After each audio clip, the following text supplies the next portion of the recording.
Hi, I'm Jake McGraw, and this is my story. So I'm from Fond du Lac, more specifically North Fond du Lac, and that's where I grew up until high school. And then I went to Watoma. My mom got remarried, and I moved to Watoma. And I consider Watoma my hometown. That's where all my current friends are from. That's where my family that lives in Wisconsin is all in Watoma. So Watoma is a small town, 45 minutes west of Oshkosh. Very small class sizes. No class in my high school had more than 100 kids in it. It's a farm community. Everyone lives very far apart. It's just a small Wisconsin town. So I have one brother, one sister, and then three stepbrothers and one stepsister. So it's quite the crowd. I've been with Dixon for 3 years, coming up in September, and I am a forecasting analyst. So I help drive the demand for the business. So sales and marketing, we all work in conjunction to come up with a forecast, and then it drives the demand for buying and building the products that we sell. I was in the military. I graduated early, human intelligence collector. Went to Fort Benning for a while. I was in Korea, was my first duty station. That's where I got most of my best memories from the military, was being in Korea. I loved being in a different country and being surrounded by a different culture, and I made some lifelong friends there. I was in active duty Army and then reserves, the Army Reserves.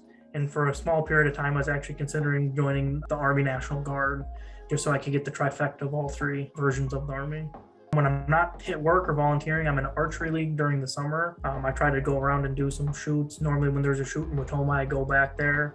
I spend most of my weekends in Watoma, big into shooting sports, so long range shooting and speed shooting.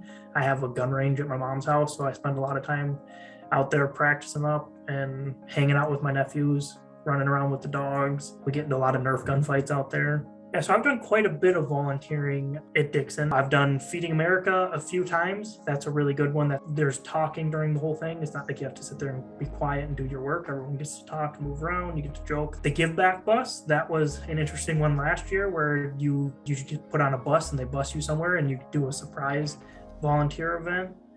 That one ended up being at Pillars, which actually helped establish a relationship with Pillars. So I did another one with Pillars, reorganizing their pantry. The kids in need pallets. I'm kind of the go-to person when we can't get enough people to do the pallets. I end up in Nina stacking pallets quite a bit. Done some YMCA donations with Tony. Modest and I did a really cool one that I was hoping we'd do this year, but we weren't able to, where he runs a soccer organization. And we went to their soccer field during a tournament, and I brought our trailer and our truck, and we were able to give out a bunch of supplies.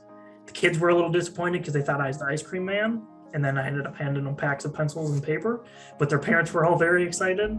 I organized a penny war for us last year, and then I was also involved with the Soul Burner 5K, helping organize some of that. My favorite volunteering opportunity that I've had at Dixon was Habitat for Humanity.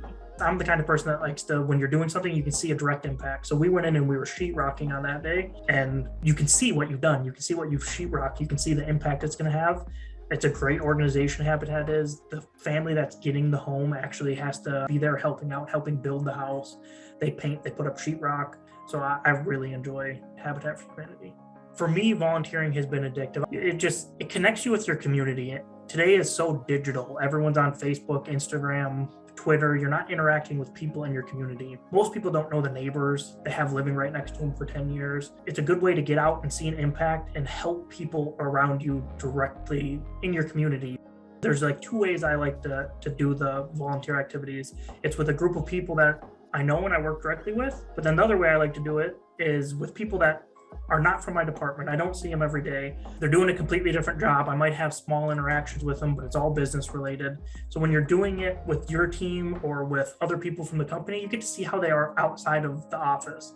You get to interact with them in person instead of through an email or through a Teams chat. You get to really know the person. It helps your working relationship on the business side of it, and it creates just camaraderie from it.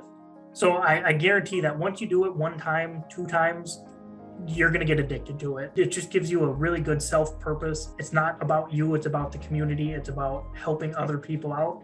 It makes you feel good, and you can see the impact that you're having. Thanks for listening to my story.